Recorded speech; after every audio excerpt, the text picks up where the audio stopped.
አልወጣም እኔ ከቤት የትም አልሄድም። በቃ አልሄድም። እጄን ልቀቀኝ፣ እጄን ልቀቀኝ።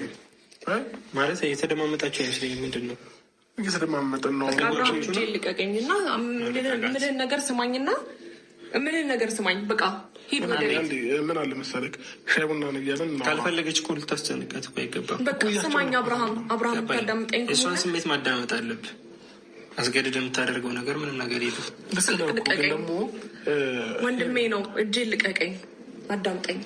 እጄን ልቀቀኝና ምን እዚህ ቁጭ ብላችሁ አታወሩም እንዴ? ነፃነቴን የነፈገኝ ሰው አይደለም። ተጋጋት። ሰላም ሰላም።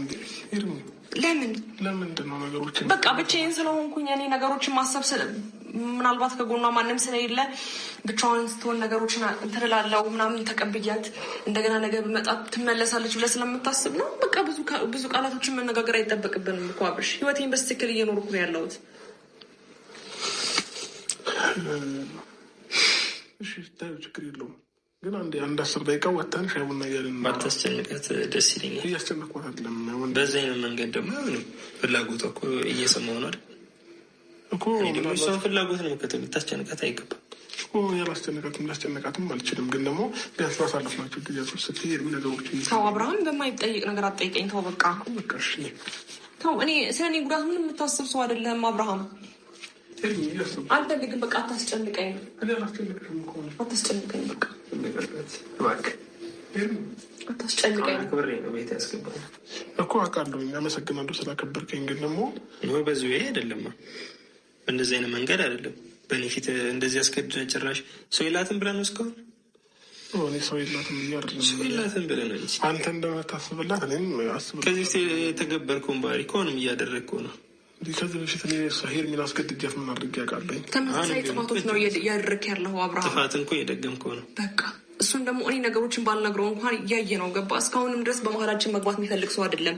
ግን ደግሞ ቢያንስ እጄን ልቀቀኝና እቤት መምጣት አይጠበቅብህም። ይቅርታህንም ደግሞ መቀበል አልችልም። በቃ እኔ እናንተ ጋር ይቅርታ ሆነን አብረን መቀጠል ከዚህ በኋላ አልችልም። ምክንያቱም በጣም ብዙ ነገር ልቤ እየሰጋ ነው እየኖርኩ ያለሁት። አይሆንም ደግሞ እንደዚህ መቀጠል ከአንተ ጋር አልችልም። ገባህ አይደል? ስለዚህ ሂድልኝ በቃ። እኔ ላይ በዚህ ልክ መጨከን ጀምርሽ አይደለም። አንተ የኔ ጉዳት ምንም ሊገባ ካልቻለም፣ የኔ ጉዳት ምንም ልትረዳው አልቻልክም። ገባ? ምን አይነት ነገር እያሳለፍኩ እንዳለ፣ ምን አይነት አክብሮት እንደምሰጥ፣ ምን አይነት ፍቅር ለአንተ እንደምሰጥ ነገሮችን ምንም አንደርስታንድ ልታደርግልኝ አልቻልክም። ገባ? ስለ ጮኩኝ አልነበረም እኔ አንደርስታንድ ማድረግ የሚጠበቅብን። አውርቶ መግባባት የተሻለ ነው የሚሆነው። ከዚህ በንግግር አንቺ በንግግር የምታምኝ ሰው ነው እኔ እስከማውቅሽ ድረስ ማለት ነው። እና አሁንም በንግግር የምታምኝ ከሆነ ስልክህን አንሺልኝ፣ በስልክ እናውራ። ከዛ ባለፈ ደግሞ እንገናኛለን። አዲስ ነገር ካለ አሳውቅኝ። መልካም ጊዜ ይሆንላችሁ። አመሰግናለሁ በጣም።